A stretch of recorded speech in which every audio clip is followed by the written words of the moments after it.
मैं हबीब जमाली और आप देख रहे हैं अपना बिजनेस हबीब जमाली के साथ। दोस्तों, आज की वीडियो में हम आपको बताएंगे कि पाकिस्तान की बिजनेस आखिर कब चलेगी और ये तिजारती मामले कब बेहतर होंगे, एग्रीकल्चर कब चलेगा, इंडस्ट्रीज कब चलेगी, ये महंगाई कब कम होगी, पेट्रोल की कीमतें कब कम होंगी, बिजली के कीमतें कब कम होंगी, हमारा रोज़गार बेहतर कब होगा और तालीम और मेडिकल सब चीज़ें ये कब सस्ती होंगे, इनकी क्या वजूहत हैं, क्यों ये दिन ब दिन महंगी हो रही हैं और क्या मामलात हैं। बचपन से हम सुनते आ रहे हैं कि अब जी रमज़ान आ रहा है, रमज़ान के बाद बिज़नेस अच्छा हो जाएगा, कारोबार अच्छा हो जाएगा, तिजारत चल पड़ेगी। फिर रमज़ान गुज़र जाती है तो फिर आता है बड़ी ईद। फिर कहा जाता है कि जी अब बड़ी ईद है, बड़ी ईद के बाद मामलात बेहतर होंगे। फिर बड़ी ईद गुज़र जाती है तो मुहर्रम है, मुहर्रम के बाद बेहतर होंगे। फिर सफ़र है, फिर चल के घूम के फिर रमज़ान आ जाता है, साल पूरा हो जाता है। लेकिन अगला साल गुज़श्ते साल से और भी मुश्किल तरीन साबित होते हैं और बहुत मुश्किल हो जाते हैं। फिर जब 2-3 साल गुज़र जाते हैं तो फिर हम जो है कसूर देते हैं कि ये जो कसूर है ये सारा गवर्नमेंट का है। ये गवर्नमेंट सही नहीं है, जो भी है सियासत से हम सियासत पे बात नहीं करेंगे कि ये गवर्नमेंट सही नहीं है, इसने ये कर दिया, वो कर दिया, कर्जा ले लिया, टैक्सें लगा दी, ये मामला कर दिए, सड़कें नहीं बनाए, ये नहीं बनाया, वो नहीं बनाया। फिर गवर्नमेंट के पीछे लगते हैं और इस तरह 5 साल गुजर जाते हैं। उसके बाद फिर हम नए इलेक्शन होते हैं, जैसे अभी इलेक्शन चल रहे, फिर नए इलेक्शन, फिर नई कोई पार्टी आ जाती है जी।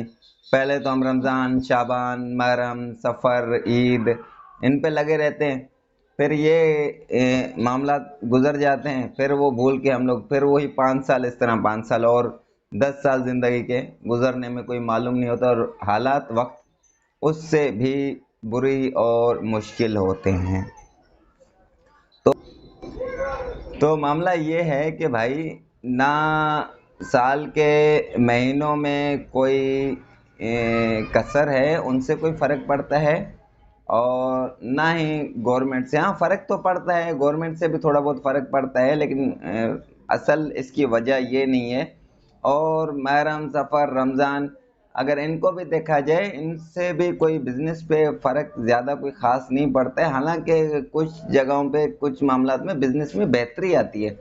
जैसे रमज़ान में आप देखें, अगर किसी का थोड़ा बहुत काम नहीं चल रहा है तो आप दूसरी तरफ देखें, फ्रूट अच्छी बिक रही होते हैं, समोसे, पकोड़े और चीज़ें, खाने पीने की चीज़ें, एशिया और कपड़ों की सेल होती है और ट्रांसपोर्ट, ये सारे जो है ना चीज़ें, इससे बिजनेस में बेहतरी आती है। ये वो नहीं है कि लोग कहते हैं कि जी बिजनेस ठप हो गया, तो बिजनेस अच्छी हो जाती है। अब अगर तो बड़ी ईद पे भी बिजनेस बेहतर होता है। कुर्बानी का जानवर, फिर खरीदना, सेल परचेज, फिर उसके जो है रस्सी वगैरह और चीज़ें, औजारें और कसाईयों के बिजनेस चलना, फिर शॉपर, फिर खाने पकाने के सिलसिले, फिर दावत वगैरह, फिर ट्रांसपोर्ट वगैरह। क्योंकि कराची तो हमारी तो कराची में रिहाइश है, तो कराची में इतना दूर दराज से जानवर आते हैं, ट्रांसपोर्टर भी कम आ रहे होते हैं और लाखों नहीं करोड़ों अरबों रुपए की इसमें इनकम होती है। और हत्ता के बिल्कुल जानवर का खा पी के ख़त्म करने के बाद हड्डी और खाल भी बिकते हैं, ये भी बिजनेस है। और फिर आ जाते हैं सियासत पे, अगर बात करें तो सियासत में भी देखें बहुत खर्चा होता है। सियासत भी कोई सियासी लीडर कोई भी होता है, ऐसे ही नहीं जीत जाता है। अगर ऐसे होता तो हर आदमी, हर इंसान, हर बंदा पाकिस्तान का जो है सियासी लीडर बनने का, प्राइम मिनिस्टर बनने का ख्वाब देख रहा होता। वजह यह है कि खर्चा हर कोई नहीं कर सकता अफोर्ड, और इसमें बहुत लाखों ने करोड़ों अरबों रुपए का खर्चा होता है, ये भी बड़े लोगों का काम है। तो यानी कि सियासत करना भी आम आदमी का बस का काम नहीं है, इस पे भी पैसे लगते हैं, उसमें से भी झंडे लगते हैं, देंगे पकते हैं, आना जाना, शोर शराबा, एड बनते हैं, जो है न्यूज़ वाले कमाते हैं उसमें उसमें जो है एड बनाने वाला, पंफलेटें बनते हैं, गाड़ियां ट्रांसपोर्टें चलती हैं, खाने पकते हैं, आना है जाना है, 100 चीज़ें, इससे भी एक बिजनेस आता है मुल्क में, ये भी लॉस में नहीं है। तो इससे हमें मालूम ये हुआ कि चाहे कोई महीना हो या कोई सियासी सरगर्मी हो या कोई छुट्टी हो या कोई ऐसा त्यौहार हो, उससे बिजनेस में कमी नहीं आती है, बल्कि उससे बिजनेस में इजाफा होता है। तो आते हैं हम पॉइंट की तरफ। तो आखिर क्या वजह है कि गुज़श्ता वक़्त के बाद आने वाले वक़्त में मुश्किलात क्यों आ रहे हैं?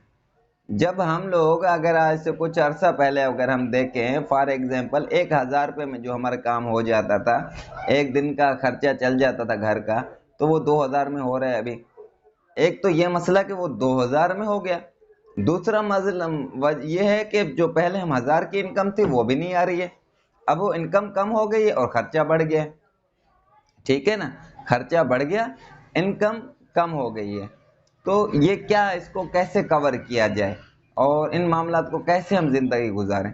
तो इसकी जो बेसिक वजूहात हैं वो सबसे पहले नंबर 1 पे है। नंबर 1 पे हमने इस्लामी तालीमात छोड़ दिए, हक सच की बात छोड़ दी, झूठ फ़रेब हम में बहुत ज़्यादा आ गया। हजूर एक हदीस मुबारक का मफ़हूम है, हजूर करीम सल्लल्लाहु अलैहि वसल्लम के साथ एक शख्स ने कारोबारी मामला किया और उस शख्स के तरफ कुछ पैसे देने बाकी बने। तो उस शख्स ने कहा हजूर करीम सल्लल्लाहु अलैहि वसल्लम से कि आप यहाँ इंतज़ार करें और मैं जो है अपने घर से रकम लेके आ रहा हूँ। वो शख्स चला गया घर पे और वो शख्स उसको भूल गया, उसको जाके रकम लाना भूल गया और 3 दिन बाद याद है, वो बंदा 3 दिन बाद वो रकम लेके हजूर करीम सल्लल्लाहु अलैहि वसल्लम के घर पे आए। तो मालूम हुआ कि हजूर करीम सल्लल्लाहु अलैहि वसल्लम 3 दिन से घर पे ही नहीं आए। तो उसके बाद उसने जहाँ जहाँ पे उसको तवक्का थे कि कहाँ कहाँ हजूर करीम सल्लल्लाहु अलैहि वसल्लम मिलेंगे, वहाँ वहाँ गया, ढूंढा, मालूम किया, तो कहीं भी मालूम नहीं मिली। कुछ सोच के या जाने अनजाने में वो शख्स वापस उसी जगह पे गया जहाँ उनका वो डील बनी थी, जहाँ सौदा तय हुआ था। वहाँ जाके क्या देखते हैं कि नबी करीम सल्लल्लाहु अलैहि वसल्लम उस जगह पे खड़े होकर उस शख्स का इंतज़ार कर रहे हैं। जी हाँ, वहाँ पे हजूर करीम सल्लल्लाहु अलैहि वसल्लम उस शख्स का इंतज़ार कर रहे हैं और तो कुछ नहीं कहा क्योंकि वो रहमतुल आलमीन है। उन्होंने कहा जी आपने मुझे थोड़ी तकलीफ़ दी है। बहरहाल तो इससे ये हुआ, मालूम हुआ हमें कि जिसको हम कोई चीज़ देने का अगर वादा करते हैं तो अगला शख्स इंतज़ार कर रहा होता है, उसको भी और कहीं देना है। अच्छा, दूसरा ये है कि हम खामी नहीं बताते हैं चीज़ का। इस तरह का एक और वाक़या है कि हजूर करीम सल्लल्लाहु अलैहि वसल्लम ने कुछ ऊँटें बेचने के लिए किसी सहाबा को भेजा मार्केट में और उसमें एक ऊँट लंगड़ा था। हजूर करीम सल्लल्लाहु अलैहि वसल्लम ने फरमाया कि इसकी आप खामी बताकर सेल करना। और वहाँ पे एक पार्टी आई, उसने लमसम में सारे ऊँटों का सौदा किया और सारे ऊँटें लेके चल दिए वो। अच्छा, वो बंदा जब वो सहाबा कराम हजूर करीम सल्लल्लाहु अलैहि वसल्लम के पास आए, कहा कि ऊँटें सारे बिक गए इतने में। आप सल्लल्लाहु अलैहि वसल्लम ने बाकी नहीं पूछा कि कितने में, कैसे, क्या हुआ डील। हजूर करीम सल्लल्लाहु अलैहि वसल्लम ने ये उनसे दरियाफ्त किया कि क्या आपने उस ऊँट का लंगड़ापन का उनको बताया? तो उसने कहा कि नहीं या रसूलल्लाह, ये तो मैं भूल गया बताना। तो आप सल्लल्लाहु अलैहि वसल्लम ने फ़ौरन कोई सवारी ली, घोड़ा या कुछ, और पूछा कि वो किस तरफ गए? कहा कि फ़लाँ शहर के तरफ या फ़लाँ मुल्क के तरफ रवाना हुए। तो हजूर करीम सल्लल्लाहु अलैहि वसल्लम फिर खुद जो है ना उनके पीछे वहाँ पे तशरीफ़ ले गए और एक जगह पे जाकर उनको मिले और उनसे पूछा कि ये ऊँटें आपने किससे खरीदे? तो उस शख्स ने कहा कि जी हमारे आका ने किसी मुल्क का, माजरत चाहता हूँ नाम याद नहीं मुझे, तो उन्होंने बताया कि हम फलां मुल्क से आए हैं और हमारे आका ने कहा कि वहाँ जाएं आप और वहाँ पे मोहम्मद नाम का एक ताजिर है, उनका जो वहाँ पे माल तिजारत जो भी माल होगा, ऊँटे होंगे, वो सारा खरीद के लाएं। तो उन्होंने खसूसी तौर पे, हमने मार्केट में मालूम किया तो हमें मोहम्मद नाम का जो माल उसका मुलाजिम सेल कर रहा था, हमने सारे लमसम में इतने में खरीदे। तो हजूर करीम सल्लल्लाहु अलैहि वसल्लम ने उनका कहा कि भाइयों, बात यह है कि ये मेरा ही माल है सारा और इसमें एक ऊँट कि लंगड़ा है اور ان کو اب تک معلوم بھی نہیں ہوا تھا اس کا. تو کہا ہے کہ اس میں جو فلاں اونٹ ہے، اور دیکھ کے حضور کریم صلی اللہ علیہ وسلم نے پہچان لیا، کہا کہ یہ تھوڑا لنگڑا ہے، لہٰذا آپ یہ مجھے واپس کریں اور اس کی آپ رقم واپس لے لیں، کیونکہ لم سم ڈیل ہوئی ہے سب کی، اور سب کی ایک ہی ریٹ لگا ہے، تو یہ عیب والا جانور اس ریٹ میں نہیں ہوگا، اس کی ریٹ کم ہے. بہرحال حضور کریم صلی اللہ علیہ وسلم نے وہ اونٹ ان سے واپس لے آئے. تو معلوم ہوا کہ بزنس میں جو ہم جھوٹ بولتے ہیں، دھوکہ دہی دیتے ہیں، اس پہ بھی بہت فرق پڑتا ہے. تو دیکھیں اس کا یہ ہمیں اس سے معلوم ہوتا ہے کہ اللہ پاک جل جلالہ نے ہمارے کاموں میں سے جھوٹ بولنے کی وجہ سے، دھوکہ دینے کی وجہ سے برکت اٹھا لی ہے. اور یہی وجہ ہے کہ جو کام آج سے پہلے 1000 روپے میں ہمارے پورے ہو رہے تھے، تو وہ 1000 کے بجائے 2000 پہ چلے گئے، اور جو ہماری انکم 1000 تھی وہ 1000 سے کم ہو کے 500-700 پہ آئی ہے. تو دو باتیں ہیں، ایک تو ہوا یہ بات کہ ہمیں جھوٹ نہیں بولنا چاہیے، دھوکہ نہیں دینا چاہیے، اور حق حلال کی روزی کرنی چاہیے. اور دوسری ایک جو ہے معاملہ دوسرے بھی ہے، ایک پوائنٹ اس میں جس کی وجہ سے آج کل بزنس نہیں چل رہی ہے، وہ وجہ یہ ہے کہ اگر ہم دھوکہ نہیں دیتے ہیں لیکن ہمیں بہت سی جگہوں سے دھوکہ ملتا ہے، اور وہ دھوکہ ایسا ملتا ہے کہ ہم دوبارہ بزنس میں سروائیو نہیں کر سکتے ہیں، اور اپنی جو بونی اور اپنی رقم ہے جو سالوں لگا کے ہم نے کمائی ہوتی ہے وہ چلی جاتی ہے.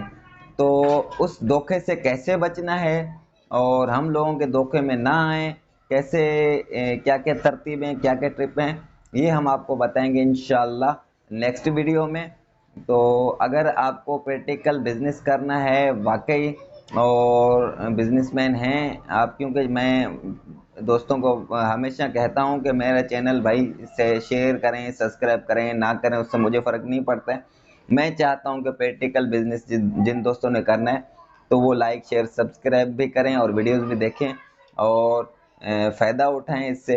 اور جس کو بزنس کرنا ہے، مزید سیکھنا ہے، تو میرے پاس آ جائیں گلشن معمار کراچی میں. ہم بہترین ٹپس بھی دیں گے اور پروڈکٹ بھی دیں گے اپنے آپ کو. کوشش کریں گے کہ اسلامی اصولوں کے مطابق آپ کے ساتھ بزنس کریں. مزید نیکسٹ ویڈیو انشاءاللہ اس چیز پہ ہم بنائیں گے کہ دھوکہ سے کیسے بچیں. اب تک کے لیے اتنا ہی. اللہ حافظ. پاکستان زندہ باد.